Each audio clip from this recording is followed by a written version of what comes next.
Hello YouTube, this is Little Joker, Auto Broker, and today we're going to talk about the auto market crash, the great auto market crash of 2024, and I'm going to do an update on it and keep you informed on what's going on. So, let's get started.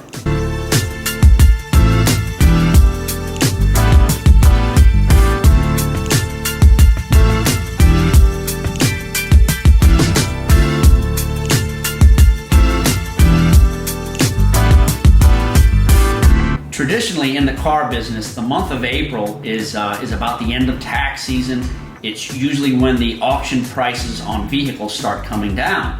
Now that hasn't happened this year. I'm in the Tampa Bay area. There's probably about 3 million people that live here, and there's roughly about 1,000 independent dealers. Those are small dealers that buy their cars from the auctions and trade-ins and whatnot. Your franchise dealers are the ones that sell the new cars. So basically, one of the reasons why the prices have not come down is there's a shortage of used cars at the auction. Now, what causes that is the fact that people are not buying new cars. The manufacturers are stockpiled with cars, the franchise dealers are stocked with new cars, and they're paying interest on the inventory that they have on their lots. It's used through a line of credit called a floor plan. So what's happening is these new car dealerships, they have a bunch of inventory that they've been sitting on for a long time, and they're continuing to pay interest on these vehicles. And what is causing the auction prices, one of the things that's causing the auction prices to stay so high is the fact that people are not trading in their vehicles on new cars. They're holding on to them, they're getting them fixed.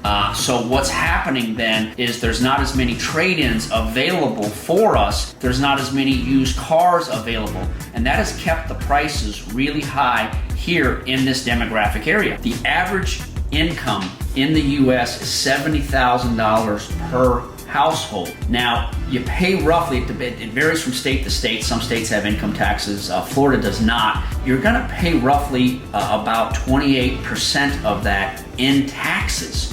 So after you pay the taxes, the average household has about $50,000 for their income, disposable income to spend after their taxes are paid. What that means is they want to look at about a $25,000 car, and you can buy a nice car for $25,000. As a matter of fact, I'm going to do a video on the best cars that you can buy for about $25,000 to further help you make a decision on that. And you want your monthly car payment to be around $500 if you're in that income range, which most households in America are, your working class citizens. Okay, so if the average new car price is $50,000, most American family citizens cannot afford to pay that $50,000. That's the main contributing reason of why people are not buying new cars. The price of vehicles has drastically increased in the past 4 or 5 years since the pandemic. So people are holding on to their cars, they're not trading them in, there's less vehicles available for us dealers, it drives the price up. The fees have gone up across the board. Your auction fee, your transportation fee, the parts to fix it, the detail. There are a lot of fees involved for the used car market, and it's basically the car prices have gone up, the payments have gone up, insurance has gone up. It's made it very, very difficult. It's a very difficult situation here in 2024 in the car business. These dealers that stocked up for tax season, they bought a whole bunch of cars, they filled up their lots, they overpaid for the vehicles, they have a lot of cost in the vehicles. They cannot sell the vehicles for even what they paid for them because the prices have remained so high at auto auctions. So you're gonna see a lot of dealers, and they buy the cars on their floor plan, which is a line of credit.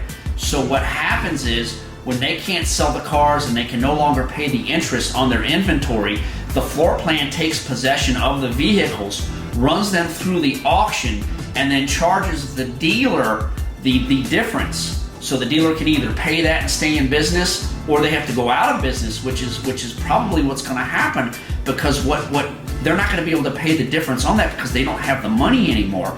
So basically, you know, it's going to take a while for the fallout to happen. To give you an example, when the housing market crashed in 2008, it took houses 2 years after the crash to hit rock bottom. Now, it's not going to take cars that long to drop in price. There's going to be, especially the cars over $10,000, they're going to drop in price, but more than likely the cars that are $10,000 and less are going to stay pretty expensive, because most people, when they get their car repossessed or they want to buy a cash car because they can't afford the expensive car payments anymore, they're going to buy a car for $10,000 and under. So the demand for those vehicles is going to remain high.